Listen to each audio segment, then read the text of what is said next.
सियालकोट की तहसील संबड़ियाल के गांव पन्नू अटारी में बकरा ईद के मौके पर 200 साल पुरानी मुनफरिद रिवायत आज भी बरकरार है, जहां पूरा गांव एक ही मकाम पर इज्तिमाई कुर्बानी करता है।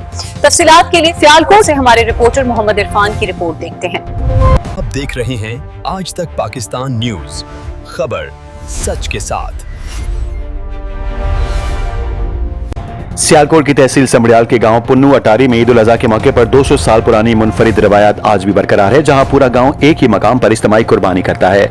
मकामी अफराद के मुताबिक इस रिवायत का मकसद इत्तेहाद, भाईचारे और मसावत को फरोग देना है, जबकि कुर्बानी का गोश्त गाँव के तमाम घरों में यकसा तौर पर तकसीम किया जाता है। मजीद तफसीलात मोहम्मद इरफान की इस रिपोर्ट में देखिए। ईद उल अज़हा पर जहां हर घर में कुर्बानी की जाती है, वहीं सियालकोट की तहसील संबड़ियाल के गांव पन्नू अटारी में एक ऐसी मुनफरिद रिवायत कायम है जो गुज़िश्ता 200 बरस से लोगों को हैरान कर रही है। इस गाँव में कोई शख्स अपने घर में कुर्बानी नहीं करता। ईद की सुबह पूरा गांव एक ही मकाम पर जमा होता है और इज्तिमाई तौर पर कुर्बानी का फरीज़ा अंजाम देता है। बुजुर्गों के मुताबिक ये रिवायत उनके आबा अजदाद ने इत्तेहाद, मसावत और भाईचारे के फरोग देने के लिए शुरू की थी, जो आज भी पूरी आबोताब के साथ जारी है।